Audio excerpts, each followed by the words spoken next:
महिलाओं को जबरन देह व्यापार में धकेलकर पैसा कमाने वाली महिला को अनैतिक मानव तस्करी शाखा की टीम ने गिरफ्तार किया है। पुलिस उसके साथी की तलाश कर रही है। 2 महिलाओं को देह व्यापार में बेचने की सूचना मिलने पर अनैतिक मानव तस्करी शाखा की टीम ने काशीमीरा के पेंकरपाड़ा इलाके में होटल अजीत पैलेस के बाहर जाल बिछाया था। इस समय एक महिला दलाल सुमी संजय घरामीरा को पुलिस ने गिरफ्तार कर लिया है, जब वह 2 युवतियों को वेश्यावृत्ति में बेच रही थी और ग्राहकों से पैसे ले रही थी। इस बार उसकी हिरासत से 2 युवतियों को रिहा कर लिया गया है। जांच में पता चला है कि सुमी अपने साथी रत्ना उर्फ पामिला देह व्यापार में संलिप्त थी। काशीमीरा थाने में मामला दर्ज किया गया है। साथ में सुमी को गिरफ्तार कर लिया गया है, जबकि भगोड़ी साथी रत्ना की तलाश कर रही है। अब एमबीएमसी में एक माउस के क्लिक पर संपत्ति का नाम ट्रांसफर होगा। मीरा भाईंदर नगर पालिका ने एक सॉफ्टवेयर विकसित किया है जो अपने मोबाइल एप्लीकेशन पर नाम ट्रांसफर प्रक्रिया की सुविधा प्रदान करेगा और इसकी समर्पित वेबसाइट पर लिंक के माध्यम से मीरा भाईंदर शहर के निवासी जो संपत्ति कर रिकॉर्ड पर धारक के नाम में बदलाव करना चाहते हैं, जल्द ही इसे अपने घरों या कार्यालयों से आराम से कर सकेंगे। मीरा भाईंदर नगर पालिका ने एक सॉफ्टवेयर विकसित किया है जो अपने मोबाइल एप्लीकेशन पर और अपनी समर्पित वेबसाइट पर लिंक के माध्यम से नाम ट्रांसफ़र प्रक्रिया की सुविधा प्रदान करेगा। अधिकारियों ने बताया है कि ट्रायल रन पूरा हो चुका है और कुछ दिनों में सॉफ्टवेयर को सिस्टम में शामिल कर लिया जाएगा।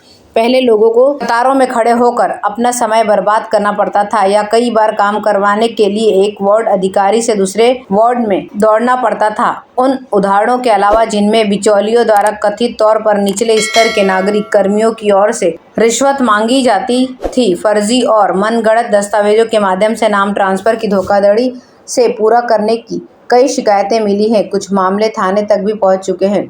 एक बार जब सॉफ्टवेयर चालू हो जाएगा तो नागरिक एप्लीकेशन डाउनलोड कर सकते हैं और उसे सहायक दस्तावेजों के साथ अपलोड कर पाएंगे, जिसमें इंडेक्स आश्वासन के प्रमाणीकरण के रूप में इस्तेमाल किए जाने वाले दस्तावेज की अनिवार्य प्रोटोकॉल का पालन करते हुए एक संपत्ति लेनदेन पंजीकृत होगी। पंजीकृत समझौते की प्रति और पहचान प्रमाण शामिल होंगे। कर विभाग आवेदन की जाँच करेगा और सत्यापन के बाद ऑनलाइन प्लेटफॉर्म पर प्रसंस्करण शुल्क का भुगतान करने के लिए योग्य आवेदकों को मेल संदेश भेजे जाएंगे। एक बार भुगतान हो जाने के बाद सिस्टम नए खरीदार के नाम पर संपत्ति का दस्तावेजों को स्वचालित रूप से स्थानांतरित कर देगा। Deputy civic chief Sanjay Shinde ने कहा है कि ये सॉफ्टवेयर न केवल पारदर्शिता सुनिश्चित करके किसी भी प्रकार के कदाचार को खत्म करेगा, बल्कि आवेदक और नागरिक निकाय दोनों का समय भी बचाएगा।